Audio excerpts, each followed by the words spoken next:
business owners, managers, and organizational leaders to maintain competitiveness and achieve optimal success. Habersham Promotions, a marketing and promotional outreach business, and the Macon, Middle Georgia Black Pages. Let me say that again, the Macon, Middle Georgia Black Pages, a resource and business guide highlighting African American businesses alongside other community partners. Under the auspice of these two influential organizations, Mr. Habersham spearheaded the creation of the Downtown Diversity Initiative. This initiative, entrepreneurial and development program is tailored to integrate African American businesses seamlessly into thriving downtown environments. Collaborating with Newtown Macon, the initiative has successfully conducted training and development classes for over 75 African American businesses right here in our community, facilitating the establishment of 10 of them in downtown Macon. Furthermore, 15 of these enterprises have received grants totaling $75,000, providing crucial financial support. Right? And do you believe this? He's only like 32, right? He's done all of this young.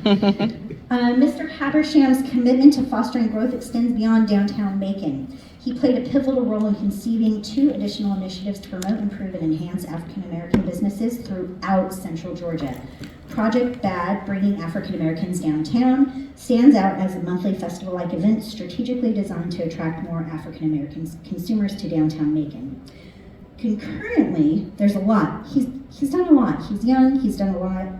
The Coalition of African American Businesses serves as a vital business networking and support organization, and he is the founding figure of the Central Georgia Coalition of Black Businesses, further solidifying his dedication to uplifting and unifying the African American business community across the region.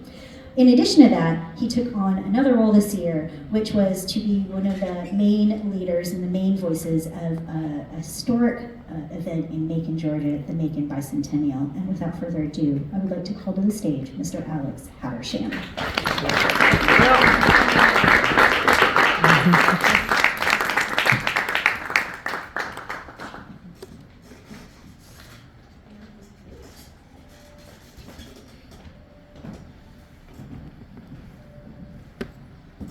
When I was in high school, I worked at a place called Pinebrook Inn,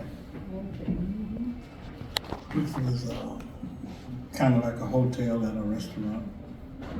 And I was very young, and I was a busboy, and we used to clean the tables. And Pinebrook Inn had an upstairs, dining room, and the kitchen, of course, was downstairs. So at the time, the way that you would transport food from upstairs to downstairs, rather than carrying it up the steps, they had a small elevator, which was called a dumb waiter. And the purpose of the dumb waiter was to take food from upstairs to downstairs, downstairs to upstairs. And so this particular day, my brother and my cousin worked there also. We decided we would play in the dumbwaiter. So my cousin got in, and it's about, 24, 2 feet square, I guess, maybe 3. But it was small.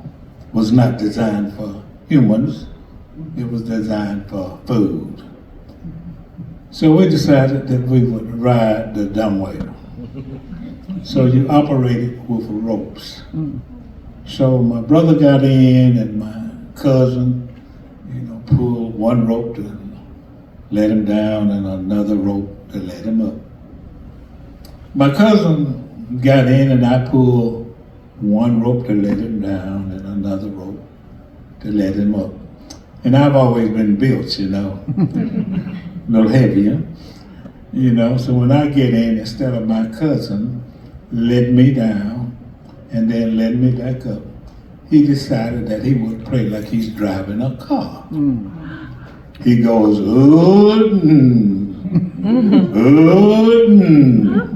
jerking me back down and then back up. And then all of a sudden, he goes, and then I could feel him tugging on the ropes, but the dumbwaiter was not moving. So I'm contained in this chute, in about 30 feet. So all of a sudden, something clicked, and I fell about 25 feet down that elevator chute.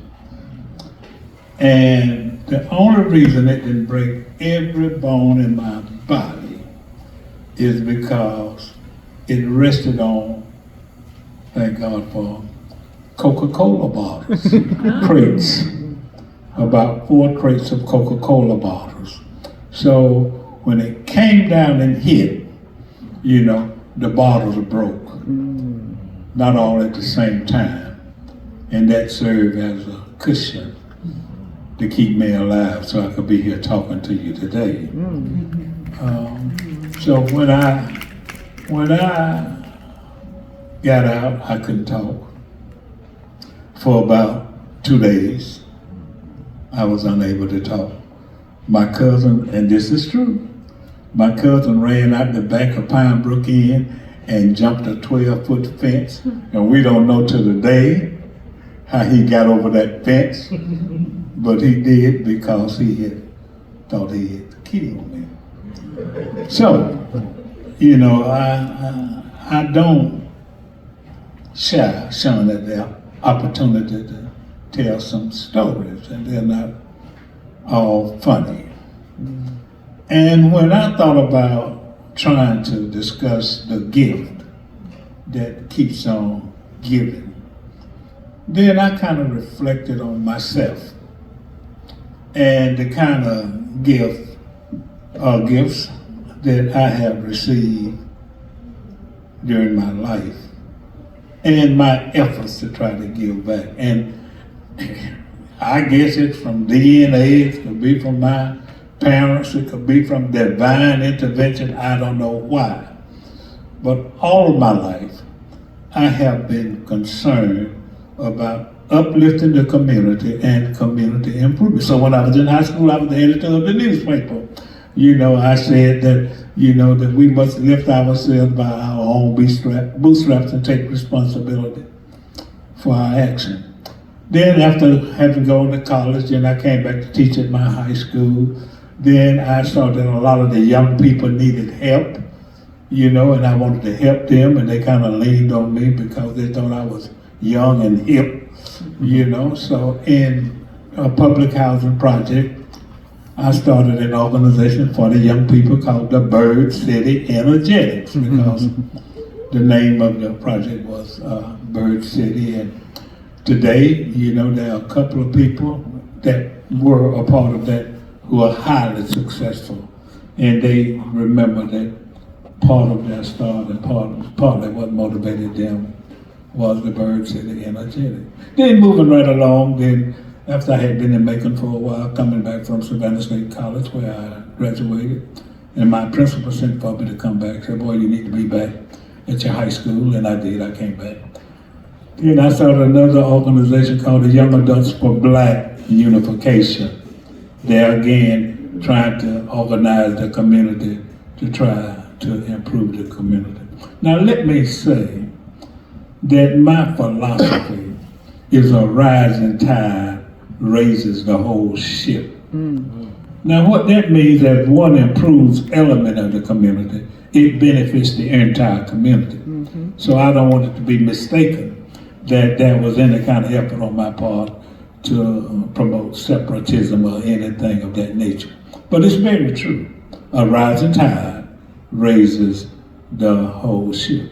Then I started another organization called the Associations for Political, Social, and Economic Progress, and we were a bit older then. And we did some things in the community, all designed to improve the community educationally, socially, economically, spiritually, and civically. So moving right along, a few years later, I started another organization called the Macon, Georgia Black Pages, which is a directory of African American businesses in an effort to uplift the community economically, which in turn will result in the community being improved, because as these African American businesses do better, they can become more involved in the community educationally and make contributions and give donations to nonprofits and things of that nature.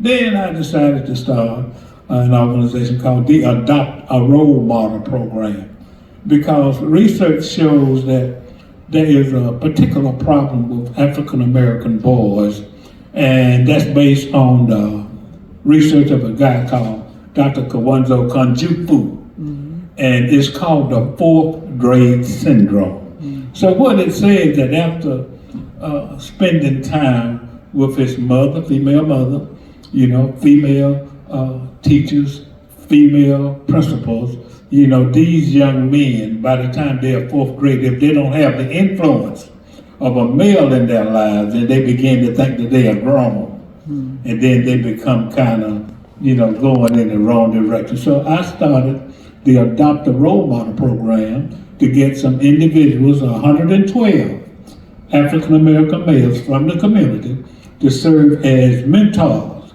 for 112 of these boys from public housing. The program still exists, although I don't still run it, but it has played a major role. And very quickly, a couple of weeks ago, I spoke in Dublin for a program called Fathers Against Men, and there was a mentor whose name is Derek Chapman, and there was a mentee named Kenneth Boyd. Now, this has been over 30 years ago, where Derek Chapman formally adopted a grown man that was his mentee over 30 years ago. And that's the kind of relationship that organization built, which, really warmed my heart to see that it had that kind of impact. So I'm gonna go, taking a side here, because I still need to mention the gift that keeps on giving, So from somewhere, this intangible gift, manifested itself in me to try to do what I can and what I could to try to uplift the community. So I continued to do that, and so I started the Downtown Diversity Initiative, as Corey mentioned in the introduction, which was designed to bring more African American businesses and more African American consumers downtown. And I also started another organization called the Coalition of Black Businesses in Central Georgia. There again, oftentimes, there's an old saying that don't just give a person a fish, teach that person how to fish, and then that will result in some self-help and some self-development, which has been my principle since Corey said I'm so young, all 40 years that I have been living. You can snap at that if you want to snap. I know that's right. Yeah, thank you very much. So finally, I have taken on the role of being co-chair of the Bicentennial Commission, and that's so important. And Corey, as I thought about the theme, the gift that keeps on giving, 100 years ago at the centennial, the Centennial Committee gifted the city auditorium to Macon. And that's a perfect example of a gift that keeps on giving. And so what we're doing and we've had several, I think we've done phenomenally well in trying to introduce activities and art and programs and music and just kind of all kinds of activities to pull this community together. And part of the objective is to make us proud of our community, because what we want to do is to kind of interject a sense of pride in our community, because as people feel better, a lot of people don't realize, what a wonderful place we live in. A lot of people don't realize all the advantages that we have. I know that's right. Living in Macon, economically, geographically, demographically, educationally, civically, spiritually, locationally. you know, because we are in a phenomenal location. So what we have done with the help of a lot of people is we have brought various activities to this community. And the co-chair, the other co-chairs, Wes Griffith and Julia is on the committee. There are several other people in the community who have worked real hard to try to create the kind of legacy that's going to be a gift to this community that will keep on giving year after year after year after year. Thank you.